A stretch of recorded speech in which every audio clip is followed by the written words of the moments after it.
Stéphanie, merci d'être là. Pour ceux qui ne te connaissent pas, moi je vais te présenter en quelques mots. Tu es psychiatre de l'enfant et de l'adolescent en CHU à Grenoble et tu es aussi au sein de la SFRMS, secrétaire du groupe Sommeil Enfants-Adolescents, qui est un groupe de travail depuis 2021 maintenant. Merci vraiment. Tu vas être une des oratrices de la session controverse organisée entre la SFORL et le GSEA sur justement les controverses dans les trosses de l'enfant. Et une question qui nous taraude tous en ce moment, ce sont justement les liens entre les trosses et les troubles cognitivo-comportementaux. Est-ce que tu peux nous en dire deux mots maintenant, s'il te plaît? Alors oui, je suis ravie. C'est vraiment de pouvoir intervenir sur ce sujet qui me tient à cœur, parce que je crois que ce qui est important, c'est d'essayer de différencier. On a un trouble identifié, trouble du neurodéveloppement, qui s'appelle le trouble déficit de l'attention avec ou sans hyperactivité. Et dans l'expression cognitive, comportementale du syndrome d'apnée obstructive de l'enfant, eh bien, on a une dimension comportementale, émotionnelle et cognitive. Et que parfois, c'est pas si simple que ça de faire cette différence entre est-ce que je suis dans une situation où je suis dans des symptômes qui sont secondaires au trouble du sommeil, au SAS, ou bien on sait que dans l'ensemble, il y a une comorbidité très fréquente entre trouble du neurodéveloppement et trouble du sommeil. Mais que là, en réalité, et c'est vrai que les enfants qui ont un TDAH, ils ont très fréquemment aussi un syndrome d'apnée obstructive du sommeil. Mais si c'est un TROS avec expression cognitive et comportementale, quand je prends en charge le TROS, mes symptômes d'hyperactivité, de déficit d'attention, ils vont disparaître.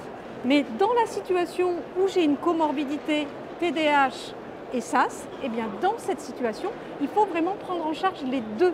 Donc c'est pas toujours simple, c'est vrai, de faire la distinction, mais ce n'est pas les mêmes symptômes, c'est pas les mêmes troubles et ça nécessite, c'est vrai, une clinique un petit peu aguerrie. Très bien, super. Merci pour ces rappels, ces précisions.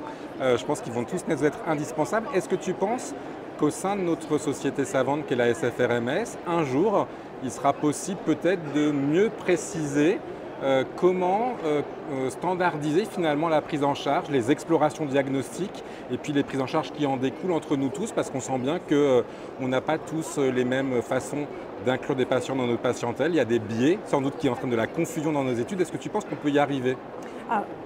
Oui, parce que c'est pour ça qu'on fait des congrès, c'est pour ça qu'on fait des symposiums très ciblés. Et je pense qu'en effet, c'est très important qu'on puisse évaluer, caractériser mieux nos patients pour pouvoir aussi mieux les prendre en charge. Et peut-être qu'en effet, il y a des clusters, des phénotypes de patients qui vont mieux répondre à telle ou telle prise en charge. Mais en tout cas, je pense qu'à l'heure actuelle, chez le patient TDAH, c'est important d'explorer tous les troubles du sommeil. Ça deviendra donc peut-être un axe de groupe de travail du GSEA et des sociétés affiliées qui prennent en charge les enfants.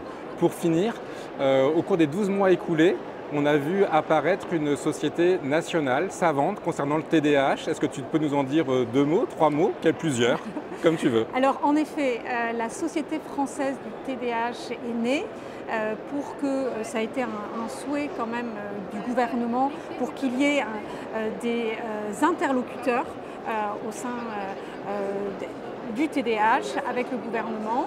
C'est vrai que je suis aussi secrétaire de cette société savante et l'idée c'est de pouvoir aussi faire des ponts parce que c'est sûr qu'il existe des liens entre troubles du sommeil et TDAH. Donc je pense que nos sociétés savantes ont à discuter et à rediscuter ensemble. Bref, merci beaucoup, ça fait des super projets pour demain.